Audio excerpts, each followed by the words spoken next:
We've got breaking news from the NFL where the Denver Broncos and Sean Payton have named Bo Nix as their starting quarterback. The Broncos surprised a lot of people at the draft, taking Nix with the 12th overall selection out of Oregon. Nix has been impressive in his 2 preseason appearances, outplaying both Jarrett Stidham and Zach Wilson in the Broncos' wins over the Packers and the Colts. The Broncos open up the season in Seattle, where it'll be Bo Nix becoming the first Week 1 rookie to start at quarterback for Denver since John Elway back in 1983. No one better to talk about it than our former Denver Bronco, our Super Bowl champion Ryan Harris, joining us now. All right, he's gone from orphan puppy Ryan to starting quarterback. What do you make of Bo Nix as the starter out in Denver?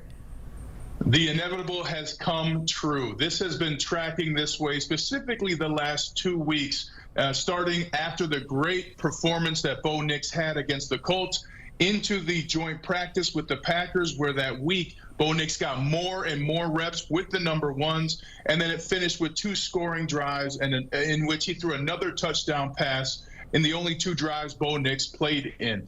This is something that has begun from when Coach Payton couldn't believe how intelligent Bo Nix was when they first met, made him dump out his backpack just to see if there was anything non-football in the bag.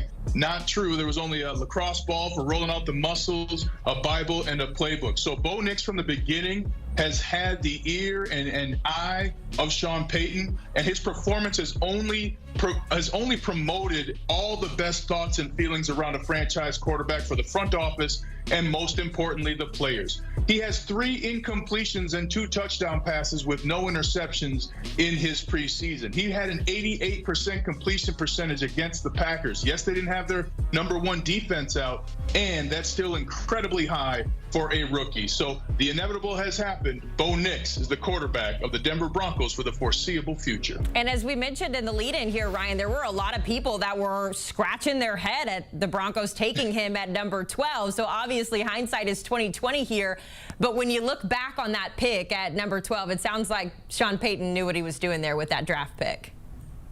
He had analyzed Bo Nix in every way you can imagine. And a lot of the knock on Bo Nix was about 35% of his completions in college were behind the line of scrimmage. But Coach Payton actually tested out the numbers beyond the line of scrimmage, and Bo Nix was still atop of the class. He also highlighted his abilities in key situations, end of the half, from behind, having to score, red zone efficiency. And in all these ways, the front office and Coach Sean Payton thought that Bo Nix was the right player at the right time. And again, the performance has only confirmed their expectations. Cortland Sutton looks like a new receiver because of the ability of Bo Nix to get him the football. Everyone's excited. Bo Nix can run with the football as well, design run plays, and a smart scramble, as you just saw, getting to the edge, getting outside. These are the things that Sean Payton saw early on in the analysis with Bo Nix, and it has only increased with each and every opportunity Nix has had in the NFL. Well, and he's so seasoned coming from the college ranks where he played so much football for so long, so that experience has got to play a factor in that decision as well. I do want to go back to the little note that we mentioned there in the lead-in, the first rookie quarterback in Denver since John Elway. You're a Denver guy. You're a Broncos guy. Just talk to the significance of Bo earning not only the starting job, but standing alongside a guy like John Elway. It has Broncos country believing 2 Super Bowls are on the way, not just one, Haley. And the thing about John Elway that Broncos fans really want is a franchise quarterback, somebody they know who can put the ball in whatever player's hands come down the path for the Broncos in the next 10 years. And this is something where for Bo Nix, that's about as high of an expectation as you can put. However, consider the fact that there have been 13 starting quarterbacks for the Denver Broncos since we won Super Bowl 50 in 2016, in that February 2016. So Broncos country wants it, and they'll take any kind of data point that points to longevity at the quarterback position, which they have not had since Peyton Manning was donning the 18 for orange and blue. Yeah, it's got to feel good as a Broncos fan right now. You got your starting guy. You've got sort of history on your side there with the comparisons like you just mentioned there with John Elway. I am curious, though, because Bo is still a rookie, and there are certain learning curves and certain things that come with playing in the first season of your NFL career here. So realistically, when you look at Bo Nix and what you've seen out of him in the preseason, what should Broncos fans be expecting this year out of him? a prolific passer who can be accurate with the football, give the receivers the ball in ways that keep them running upon completion, and also checks at the line of scrimmage. One thing that many fans missed was few times in the limited series that Bo Nix had, he was able to change the play at the line of scrimmage, something he did in college in those 61 starts, which is an NCAA record, as you mentioned. That's what they're getting in Bo Nix. And I got to talk to him one-on-one. One of the things that he does after football, he says, I just spend time with the wife. I give her quality time, and she dictates the schedule. So this guy understands how to win both on the field and off the field, and he's inspired players, coaches, and Broncos country while doing it. Listen, he's already got it figured out. Happy wife, happy life, happy football career. It is an exciting time in Denver. Bo Nix is the starter, and our Ryan Harris joining us to talk all about it. Ryan, thanks so much for hopping on with us. Well, listen, the season just got a little bit more exciting if you're a Denver fan. You've got your starting guy, and now the season begins on September 8th. Our season also begins on September 8th here on CBS. You can also stream your favorite teams on Paramount+. And Sean Payton at the podium. Let's listen in. And play, you didn't feel like you were in harm's way a lot. You felt like this guy was in the fairway quite a bit. And remember, one of the commandments at this position, it's not how many touchdown passes, it's can you lead your team into the end zone? Can you lead your team? Can you lead your team to score points? You know, and there's a lot that goes with that. And that's really how all of these guys, when their careers are done, will be measured. Yeah, go ahead. You talked about starting to tailor once you've made a decision. Now, does that start in earnest in terms of Seattle in particular? Well, even the other night, you know, I told you we've got a couple call sheets. You know, I knew kind of the things that Bo had dotted, the same way with Jared and Zach. And then as we get into game planning, and yeah, you want to get really good at the things that you think he does well. That's coaching. You know, that's just, and so the runner that's in the game, what are we doing? Does it suit what he does? The receivers, you know, there's, you have to begin to put your offense together, built around the skill set of your players, no different than defensively the same way. So that's part of it, yes. Are you relieved or satisfied that this conclusion came now and didn't drag into the regular season quarterback? Well, I don't think I would have allowed it to drag into the regular season. I just didn't want to hurry it. And everyone, listen, teams handle these things differently. There's certain things I believe in, and we kind of set out a plan.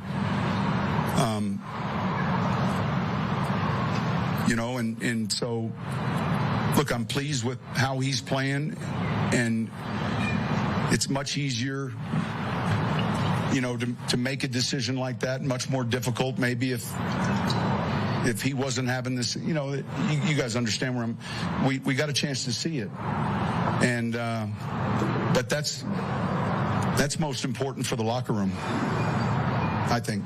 One more. Situationally, you guys have been, you know, a lot better. You talk about scoring points, you have to succeed in those areas. What are some of the common traits that you've seen team-wide that have allowed you guys third down? Look, I mean, there's a lot of things that we've got to get better at and clean up, but if you're talking about defensively, look, we've been playing the run pretty well. Granted, it's just the preseason. We've had a joint practice. Offensively, you know, we've done a good job of avoiding the minus plays. We had a couple the other night late in the game.